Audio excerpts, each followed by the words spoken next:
안녕하세요. 저는 30대 후반의 여자입니다. 저는 평소에 욕심부리지 않고 착하게 살아야 한다고 생각하는 사람이에요. 돌아가신 부모님이 그렇게 가르치셨고, 저도 한평생을 그런 생각으로 살아왔습니다. 그리고 그 생각이 옳다고 확신하게 된 사연이 있어서 오늘 들려드리고 싶습니다. 저는 부모님을 일찍 여의고 다른 형제도 없이 자랐습니다. 그 덕에 성인이 될 때까지 친척 집을 전전하며 다녔어요. 하지만 언제까지고 친척 어른들의 도움을 받을 수 없다고 생각했습니다. 저는 경제적으로 자유로워졌으면 하고 바랐고, 다른 사람에게 의지하지 않고 저 혼자 힘으로 살아가고 싶었거든요. 저를 맡아주신 큰아버지 댁의 사정이 좋지 않아지던 것도 한몫했습니다. 큰아버지와 큰어머니는 저를 무척 아껴주셨고, 사촌 언니들도 저를 예뻐해줬지만 제가 군 식구라는 건 달라지지 않잖아요. 그래서 더 죄송했어요. 저를 돌봐주시느라 큰아버지 내외는 고생을 많이 하셨습니다. 그래서 고등학교를 졸업한 직후 독립하고 싶어 바로 취업 전선에 뛰어들었습니다. 아무것도 모르는 20살짜리가 좋은 회사를 만나는 건 참 어려운 일이었어요. 아무것도 모르고 들어간 첫 직장에서는 자기 잘난 줄만 알고 사람 무시하는 사수를 잘못 만나서 고생만 잔뜩 했습니다. 온갖 잡일을 시키다 못해 자기 일까지 떠넘기면서 저더러 일을 제대로 못하는 무능력자라고 바로 앞에서 면박을 주는 사람이었어요. 그 사람을 도저히 버티다 못해 그만둘 수밖에 없었습니다. 그 다음으로 들어간 두 번째 회사에서는 좋은 사수를 만났습니다. 제게도 잘해주고 일도 잘 가르쳐줬죠. 하지만 거기서도 문제는 있었습니다. 회사 자체의 경영 사정이 좋지 않아 어느 순간부터 월급을 제대로 받지 못했거든요. 월급이 다달이 밀리니 저의 생활도 어려워져서 그만둘 수밖에 없었습니다. 그렇게 세 번째 회사에 들어갔어요.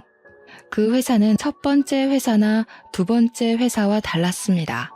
못된 사수도 없었고 급여가 밀리지도 않았어요.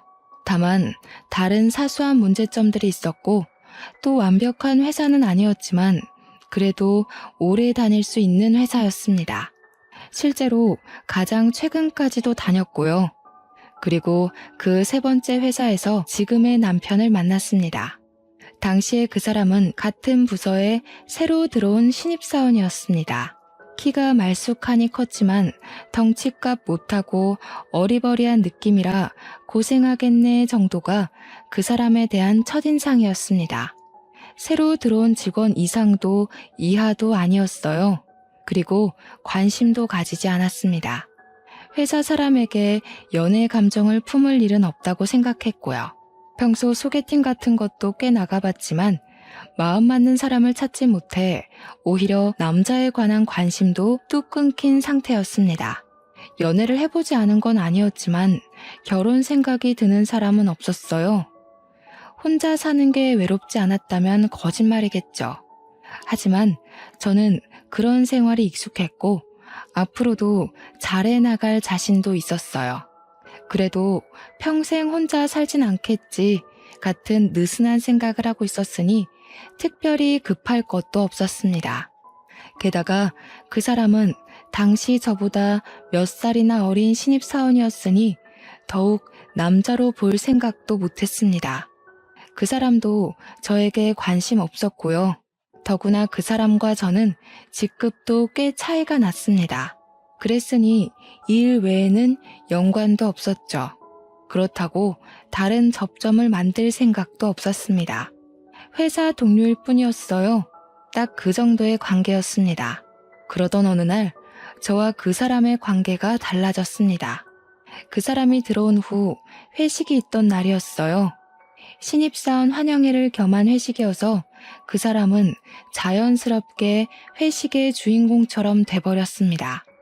회사에는 남 술 먹이기 좋아하는 사람들이 꽤 많았는데 안타깝게도 그 사람의 사수부터 시작해 주위에 있는 상사들이 죄다 그런 사람들이었습니다.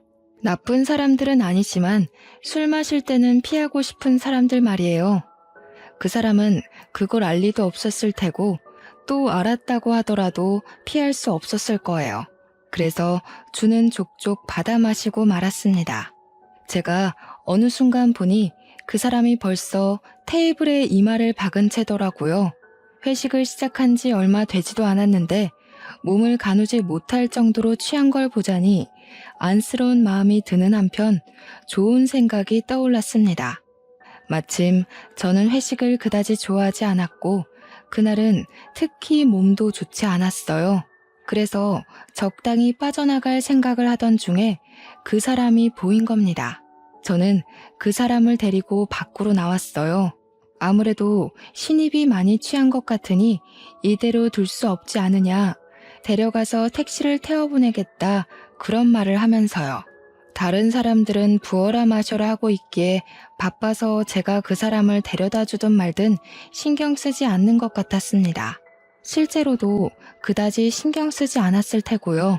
저는 술이 떡이 된 그 사람을 데리고 밖으로 나와 편의점으로 향했습니다. 편의점 바깥에 있는 의자에 대충 앉혀두고 숙취 해소제를 사서 들려주었어요. 그때까지도 그 사람은 딱히 정신을 차린 것 같지 않아 보였고 저는 택시를 불러 그 사람을 태워보냈습니다. 다행히 자기 집 주소를 부를 줄은 알더라고요. 그리고 그 다음부터 그 사람이 제 앞에 알짱대기 시작했습니다. 틈만 나면 말을 걸고 커피를 사주고 같이 식사하자고 하는 등 관심을 끌려는 게 분명해 보였어요. 거기에 태도는 어찌나 사근사근한지 봄바람이 따로 없었습니다. 하지만 저는 그 사람에게 관심이 없었고 애둘러 거절하고 최대한 무시했습니다. 그런데도 그 사람은 제 마음을 얻기 위해 끈질기게 굴었어요. 그 노력 덕에 저는 그 사람을 조금씩 마음에 담게 되었습니다. 그걸 안 그 사람도 더 열심히 제게 잘해줬고요. 그러다 보니 어느 순간 정신을 차렸을 때는 그 사람과 단둘이 레스토랑에서 식사하며 고백받고 있었더군요. 그 사람은 끈질기고 또 다정한 사람이었습니다. 단순히 끈질기기만 했던 사람이었다면 끝까지 무시했을 텐데 다정하게까지 구니 속절없이 마음이 녹아버린 거예요. 게다가 저보다 몇 살은 연하라 의지가 되지도 않을 거로 생각했는데 알면 알수록 의지가 되는 사람이더군요. 저는 그렇게 그 사람과 연애를 하게 되었습니다. 저는 결국 이 사람이 아니면 안 되겠다는 생각이 들었고 마침내 결혼하게 되었습니다. 물론 결혼에 꼴이 나기까지 마냥 순탄하진 않았습니다. 처음 인사드리는 자리에서 시부모님이 저를 탐탁지 않게 여기는 걸 알았거든요. 시부모님은 저를 반대하셨습니다. 제가 그 사람보다 나이가 많고 부모님도 없는 데다가 학력도 그다지 좋지 않아서 마음에 들지 않는 것 같았어요. 저는 사실 저를 마음에 들어 하실 거라는 생각을 그다지 하지 않았습니다.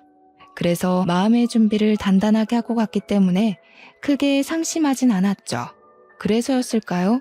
저는 그때 시부모님이 저를 마음에 들어 하지 않으시는 것보다도 인사를 하러 간 자리에서 뵌 그 사람의 아버지가 제가 다니는 회사의 사장님이라는 사실에 더 놀랐습니다. 남자친구가 알고 보니 남편은 사장님의 아들로 장차 회사를 물려받을 생각으로 입사했다니 드라마에서나 나올 법한 사실에 놀라지 않을 수 없었어요. 누구에게도 알리지 않고 들어온 거라서 저 외에도 회사 사람 대부분이 그 사실을 알지 못했습니다. 평소 그 사람이 워낙 소탈하게 굴기도 했고요. 어쨌든 저를 마음에 들어하지 않는 시부모님을 설득한 건 남편의 꾸준한 설득과 저의 노력이었습니다. 남편은 저의 마음을 돌렸듯이 인내심 있는 사람이었고 저도 이 사람과 함께라면 평생을 함께하고 싶었기에 노력했죠. 그렇게 시부모님은 저희의 결혼을 허락해 주셨습니다. 사실 시어머니는 그때까지도 저를 못마땅해 하셨지만 시아버지는 저를 조금씩 마음에 들어하게 되셨어요. 저희는 시아버지의 허락에 아래 결혼할 수 있게 되었습니다. 결혼하고 얼마 되지 않아 저는 임신하게 되었습니다. 남편은 세상에서 가장 행복한 사람인 것처럼 기뻐했고 저도 무척 기뻐했어요.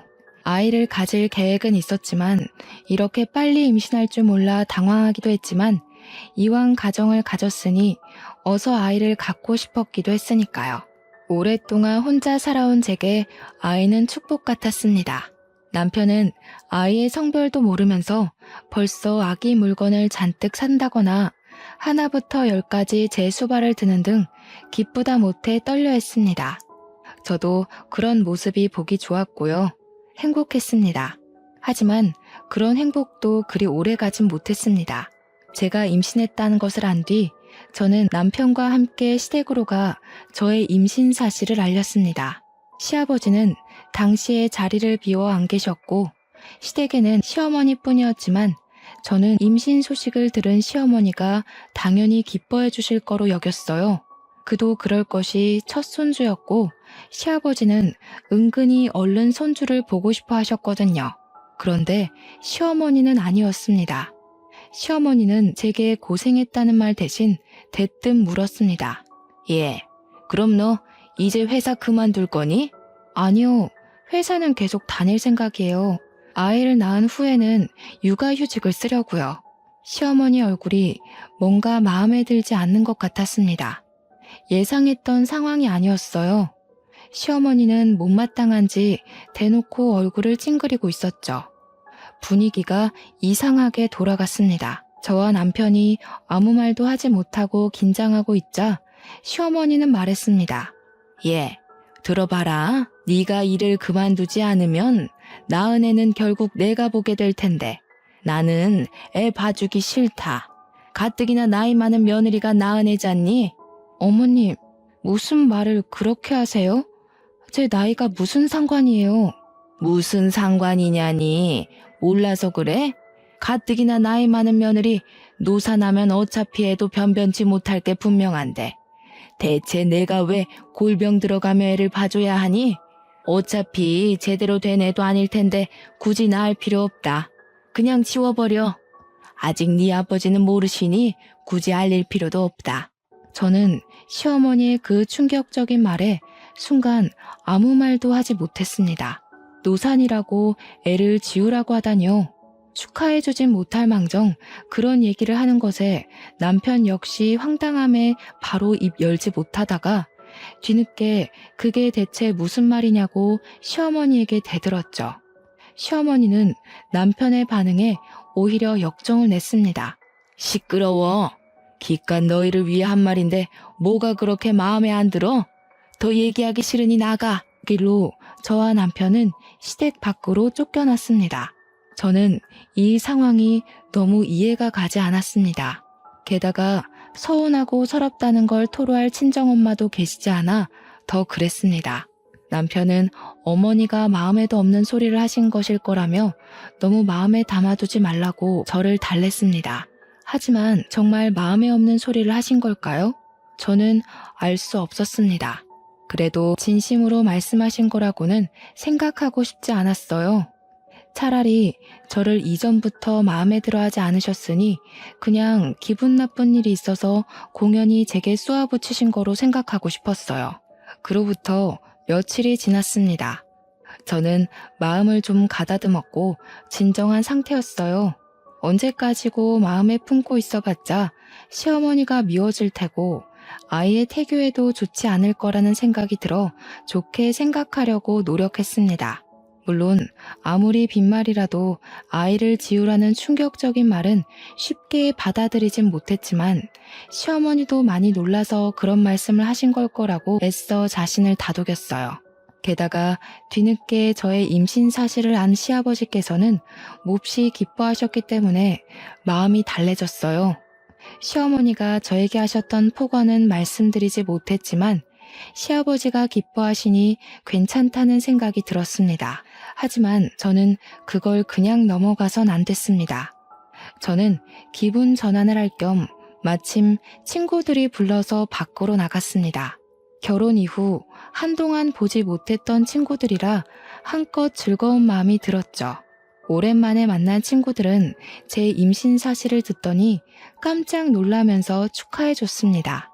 그해 내내 서운했던 제 마음이 조금 더 나아졌습니다. 저는 친구들과 그간 지낸 이야기들을 하며 한창 수다를 떨었습니다. 결혼한 이후로 거의 만나지 못한 친구들이라 정말 즐거운 시간이었어요. 저와 친구들은 어지간히 근황을 얘기한 후에는 밥을 먹기 위해 레스토랑으로 향했습니다. 분위기가 좋고 맛있는 음식을 하는 곳이었어요. 몇 번 와본 적도 있었고 결혼 전에 남편이 고백했던 장소이기도 했어요. 그때의 추억을 새록새록 떠올리며 친구들과 앉아 얘기하는데 친구 중 한 명이 뭔가를 발견했습니다. 혜선아, 저기 저 사람 어디서 많이 본 것 같은데 네 남편 아니야? 제 남편이란 말에 저는 몸을 돌려 친구가 가리킨 곳을 봤습니다. 조금 떨어진 자리였지만 그래도 얼굴을 알아보는 데는 어렵지 않은 거리였어요. 그곳엔 시어머니를 만나러 간다던 남편이 있었고 어떤 여자가 맞은편에 앉아 있었습니다. 업무상 미팅이라고 하기엔 장소가 이상했어요. 분위기가 좋은 레스토랑이긴 했지만 이곳은 데이트나 모임 같은 걸 하기에 좋은 곳이지 공적인 일을 하기엔 어울리지 않았거든요. 게다가 여자의 옷차림은 더 이상했습니다. 꼭 선을 보러 나온 사람 같이 한껏 꾸미고 있었거든요. 친구들은 뭔가 심상찮은 일이라는 걸 깨닫고 제 눈치를 보며 조용히 입을 다물었습니다. 저는 그 상황이 바로 파악이 되지 않았죠. 그리고 제가 어떤 반응을 보이기 전에 저편에서 보이는 남편이 벌떡 일어났습니다. 남편은 지금 이게 무슨 짓이냐고 불같이 화를 내면서 그대로 자리를 박차고 나갔습니다. 저는 친구들에게 양해를 구하고 바로 자리에서 일어나 그 길로 남편을 쫓아나갔습니다. 남편은 뒤따라 나온 저를 보더니 당황한 얼굴이었고 동시에 화가 난 표정이었습니다. 그렇지만 남편은 제게 화를 내지 않았어요. 제게 화가 난 게 아니었으니까요. 당신 오늘 친구들 만난다더니 여기서 만났어? 응, 여기서 만나기로 했었어. 여기 분위기도 좋고 괜찮잖아. 근데 당신이 보여서 따라 나온 거야. 조금 이따 들어가 봐야 해.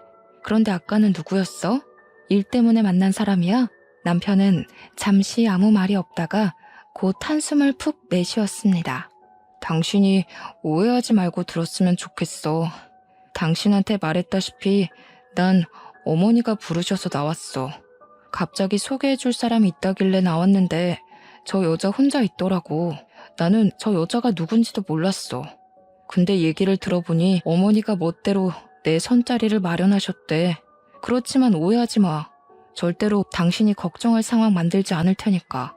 충격적이었습니다. 이미 결혼한 사람에게 선자리라뇨. 황당한 한편 화가 치밀었습니다. 제게 아이를 지으러 간 시어머니가 이번엔 남편에게 선자리를 마련해 준 겁니다. 도무지 이해도 안 가고 이해하고 싶지도 않았습니다. 시어머니의 이런 행동은 저를 존중하지 않는 거였고 저를 며느리라고 생각이나 하는지 의심스러웠습니다. 시어머니가 결혼 후에도 저를 탐탁지 않아 한다는 건 알고 있었어요. 하지만 고부 갈등은 흔한 거라고 들었습니다. 당장 제 친구들만 하더라도 시어머니와 사이가 처음부터 가깝지는 않았다고 했고 저는 천천히 시간을 들여 시어머니의 마음에 드는 며느리가 되고 싶었습니다. 전혀 서로를 모르던 사람들이 친해지려면 시간이 걸리잖아요. 저는 그런 거라고 생각했어요. 하지만 시어머니는 그럴 생각이 없었던 모양입니다. 저는 기가 막혀서 그 길로 시어머니에게 따지러 갔습니다. 남편이 따라오려고 했지만 괜찮다고 만류하고 저 혼자 갔어요. 남편이 없는 자리에서 시어머니의 솔직한 얘기를 듣고 싶었거든요. 사실 오랜만에 만난 친구들과 조금 더 같이 있고 싶었지만 그보다도 이 상황을 해결해야 한다는 생각이 먼저 들었습니다. 친구들은 고맙게도 저를 걱정해주며 잘 해결하라고 응원해줬죠. 시어머니는 집에 계셨습니다. 막 외출을 하려던 참이었는지 한껏 꾸미고 나서는 얼굴이 좋아 보였어요. 그렇지만 저를 보는 순간 못 볼 걸 봤다는 것처럼 그 얼굴이 구겨지더군요. 저는 집에 들어가지 않고 시어머니와 함께 마당에 선 채로 말했습니다. 어머님, 그 일을 선자리를 내보내셨다고 들었어요. 왜 이런 말도 안 되는 짓을 하신 거예요? 말도 안 되는 짓? 말도 안 되는 짓이 어딨어? 네 남편이 그새 너한테 쪼르르 일러 바쳤니? 제가 우연히 본 거니까 오해하지 마세요. 대체 무슨 생각으로 아들을 선자리에 내보내신 거예요? 그 사람은 저와 결혼했고 엄연히 가정이 있는 사람이에요. 그게 뭐 어떻다고? 그 애는 너보다 어리고 학벌도 집안도 좋은 여자야. 너 같은 것보다 훨씬 낫지. 주제를 알고 이쯤에서 그만 애 지우고 네 행복 찾아 떠나렴. 어머님, 저는 이미 아이를 가졌고 지금 멀쩡하게 잘 살고 있어요. 어머님이 저를 마음에 들어하지 않으시는 건 알고 있었어요. 그런데 지금 어머니가 하신 일은 그냥 행복한 가정을 파탄내려고 하시는 거잖아요. 이게 정상적인 상황이라고 생각하세요? 어머, 얘 말하는 것 좀 봐. 너 그간 내내 하면서 얌전히 굴었던 건 다 내숭이었나 보다? 어머니, 지금 그게 중요한 게 아니잖아요. 어머니가 이러시는 거 저와 남편에 대한 모욕이고 월권이세요. 예의가 아니라고요. 월권? 내 아들한테 참견하는 게 월권이니?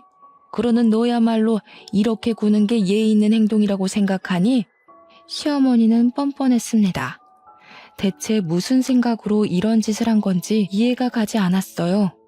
시어머니의 뻔뻔함에 저는 화가 나서 오히려 머릿속이 차갑게 식었습니다. 저는 최대한 이성적으로 말했어요. 시어머니에게 달려들어 화를 내는 건 오히려 바보 같은 짓이고 책 잡힐 일이라는 걸 알았기 때문입니다. 아버님도 이 일을 알고 계세요? 왜? 모른다고 하면 넌 시아버지한테 고스란히 일러바칠 생각이니? 아버님도 이 사실을 알고 계셔야 한다고 생각하는데요. 어머님 말씀대로라면 아버님께서도 저희 일에 참견하는 게 맞다고 생각해요. 네 시아버지 안 그래도 혈압이 있으신데 놀라서 쓰러지게 할 거야? 책 잡히지 않으려고 노력했지만 시어머니는 보통 사람의 반응이 아니었습니다. 그래도 이 사실이 시아버지가 놀랄 만한 사실이라는 것 정도는 아는 모양이었죠. 그런데도 뻔뻔하게 나오더군요. 그렇지만 저는 거기서 시아버지에게 말할 거라고 으름장을 놓지는 못했습니다. 시아버지는 최근에 혈압 때문에 병원을 자주 오가고 계셨고 조심해야 한다는 소견이 있었거든요. 시어머니의 이런 짓들을 알렸다가는 충격받으실 게 분명했어요. 건강에도 아무런 도움이 될 것 같지 않았죠. 그래서 저는 시어머니의 만행을 시아버지에게 알리고 싶은 생각이 굴뚝 같았지만 참을 수밖에 없었습니다. 하지만 이 일을 언제까지고 두고 봐야 한다고는 생각하지 않았습니다. 남편이나 아이를 위해서라도 해결해야 할 문제였어요. 다만 어떻게 하면 좋을지 바로 생각나지 않아서 고민해야 했습니다. 그리고 다음날 더 기막힌 일이 있었습니다. 저는 어제 있었던 일이 얼마나 충격적이었건 간에 출근해야 했기 때문에 회사에 나갔습니다. 회사에는 새로 들어온 직원이 인사를 하고 있었어요.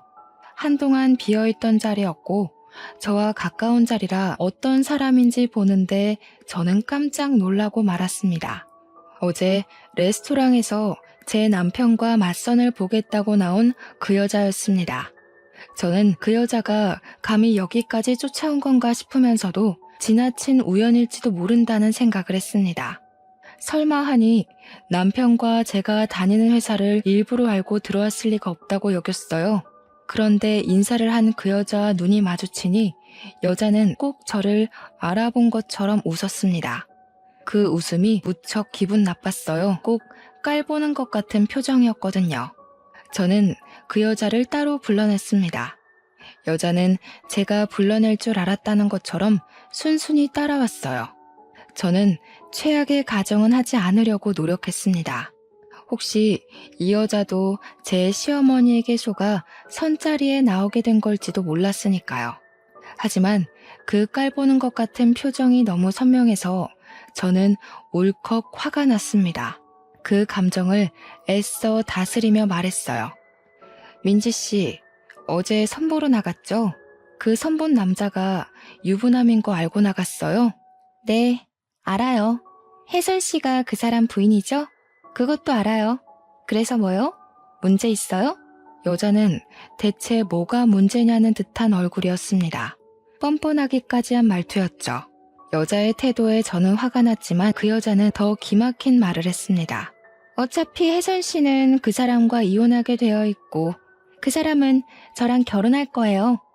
가진 거 쥐뿔없고 나이만 많은 혜선 씨 같은 여자보다는 저처럼 어리고 예쁘고 학력까지 괜찮은 여자가 더 어울리지 않겠어요? 그러니까 괜히 힘 빼지 말고 알아서 정리해요. 여자는 정리하라고 말했지만 그 말투는 흡사 저더러 꺼지라는 말투였습니다. 그러면서 또 깔보는 눈을 하고 저를 보고 있었죠. 게다가 어차피 이혼할 거라니요. 말도 안 되는 소리였습니다. 그 사람은 제 말이라면 껌뻑 죽었고 저를 정말 사랑해주는 사람이었어요. 그런 사람과 이혼이라니. 그럴 일은 없었습니다. 하지만 그럴 일이 없었다고 하더라도 화가 나는 건 어쩔 수 없었습니다. 저는 최대한의 인내심을 발휘하며 그 여자의 모욕적인 말을 참았습니다. 머리채를 쥐어뜯어주고 싶었지만 여기는 회사였고 저는 아이를 가진 사람이라 몸을 조심해야 했으니까요. 민지 씨, 뭐 때문에 이러는지 모르겠는데 충고 하나 할게요. 이런 식으로 남의 남편을 빼앗아서 행복할 수 없을 거예요. 제 남편도 민지 씨 마음대로 되지 않을 거고요. 민지 씨야말로 잘 생각해보세요.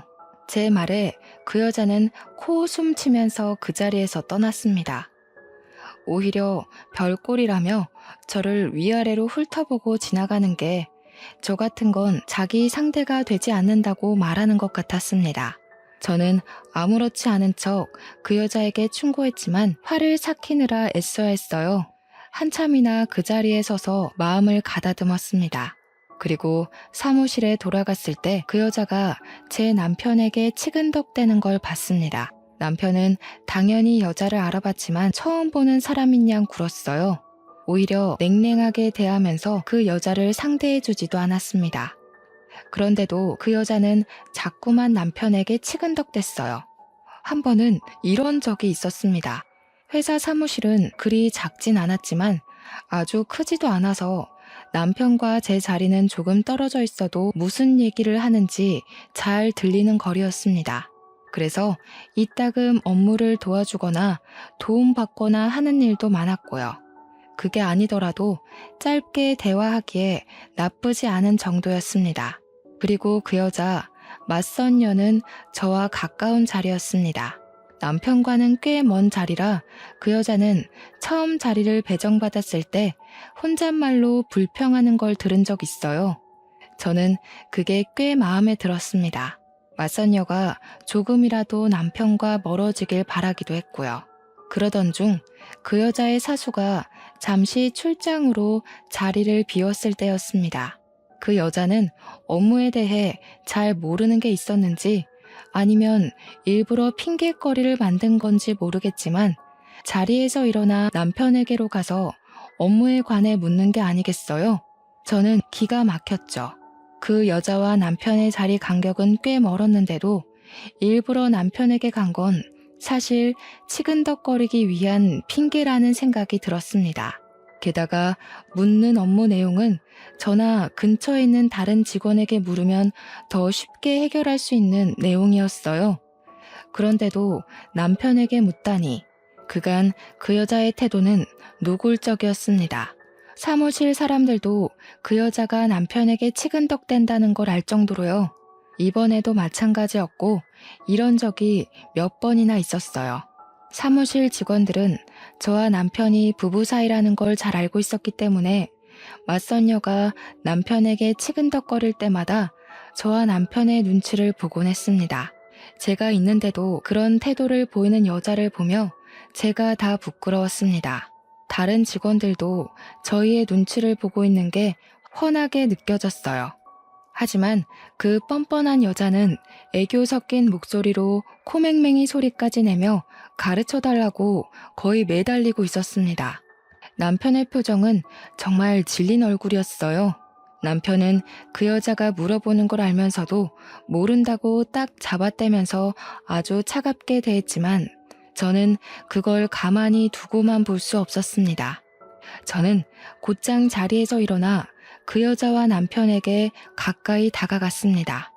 그 여자는 제가 다가가는 인기척을 느끼고 돌아봤고 다가온 사람이 저인 걸 확인하자마자 얼굴을 구겼죠. 물론 제가 알 바는 아니었습니다. 오히려 그런 표정을 하는 걸 보며 조금 통쾌하기도 했어요. 민지 씨, 그 업무는 윤석 씨 말고 저나 은희 씨한테 물어보는 게 더 나아요. 이리 줘봐요. 이건 그렇게 하는 게 아니에요. 여기 이 표 보이죠? 여기랑 비교하면서 봐야 해요. 저는 아무렇지도 않은 척 맞선녀가 가져간 서류를 보며 가르쳐주기 시작했습니다. 더는 질문할 내용도 없이 어린애가 이해할 수 있을 만큼 쉽게요.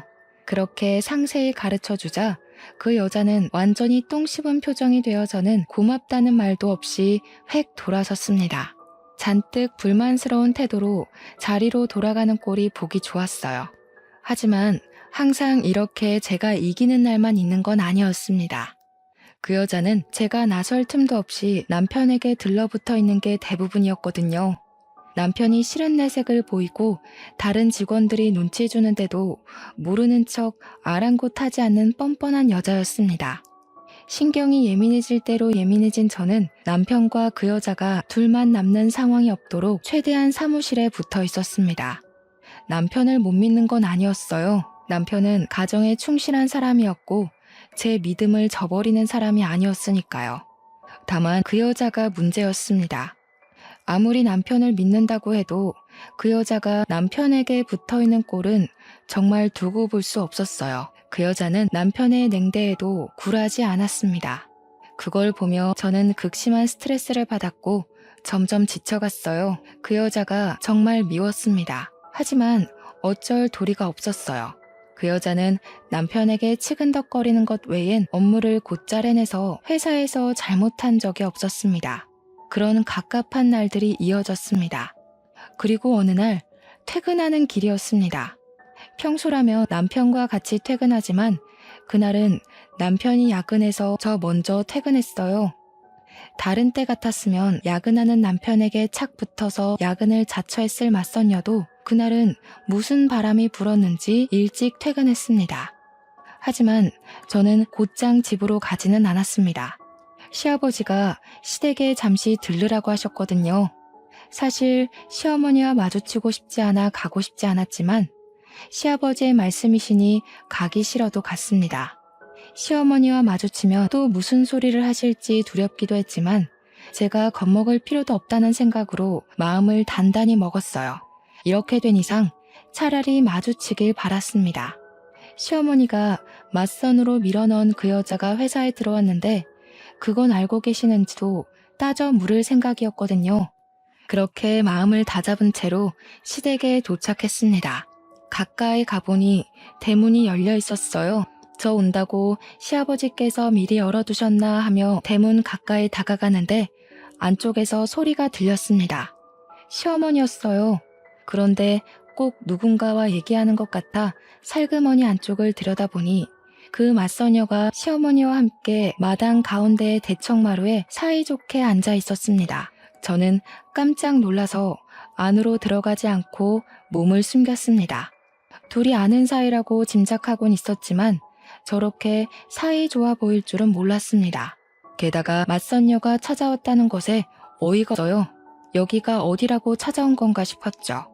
저는 당장 튀어나가 맞선녀를 끌어내고 싶었지만 곧 시어머니와 맞선녀의 도란도란한 대화 소리가 들려왔습니다.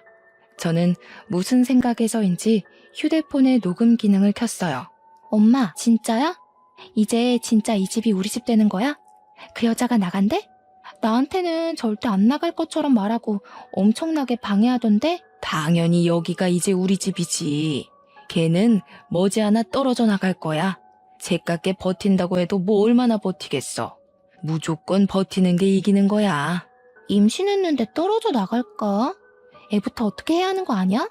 그 여자 애 뗄 생각도 없어 보이던데? 엄마가 다 알아서 할게. 예쁜 우리 딸 이제 결혼해서 회사 물려받으면 그때부터 인생 활짝 필 거야. 걱정 말렴.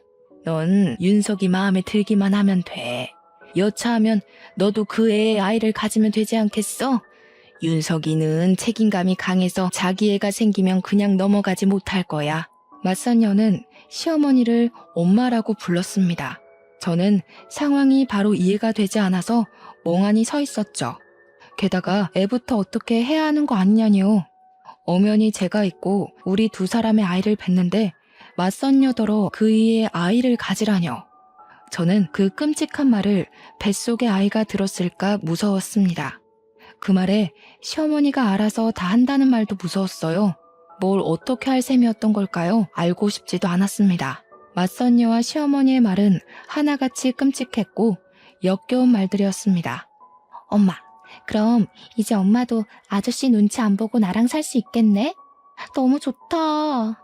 얘는 아저씨가 아니라 아버님이라고 해. 그리고 나는 이제 어머님이라고 불러야지. 네가 아무리 내 딸이라지만 앞으로는 내 며느리 될 거 아니니? 손에 물 한 방울 안 묻히게 해줄 테니까 너만 잘하면 돼. 맞선녀는 시어머니의 말에 냉큼 어머님 하고 부르며 애교를 떨었습니다. 그런 모습과 맞선녀가 시어머니의 딸이라는 말에 저는 곧 떠올릴 수 있었어요. 남편에게서 들은 말이 있었거든요. 남편이 지금의 시어머니가 새어머니라고 했었습니다. 남편을 낳아주신 시어머니는 남편이 어릴 적에 돌아가셨다나 봐요. 그 후에 시아버지는 지금의 시어머니와 재혼하셨다고 했고요. 남편 말로는 시어머니에게는 다른 자식이 없었다고 했었어요.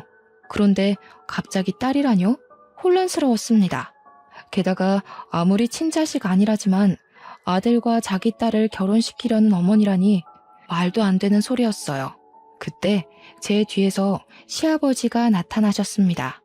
낚시하고 오셨는지 낚싯대를 가지고 오시던 시아버지는 제게 왜 문 앞에 서서 들어가지 않고 있느냐고 물으셨어요. 그리고 그 목소리를 안에서도 들은 모양이었습니다. 도란도란하던 시어머니와 맞선녀의 대화가 뚝 끊겼거든요. 저는 시침이 뚝 떼고서 방금 막 왔다고 말했습니다.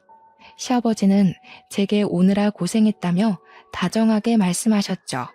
저는 시아버지와 함께 대문 안쪽 마당으로 들어섰습니다. 시어머니와 맞선녀는 아무렇지도 않게 시아버지를 반겼습니다. 같이 들어온 저는 안중에도 없고 본 척도 하지 않더군요. 인사를 바라지도 않았지만 어처구니가 없었습니다.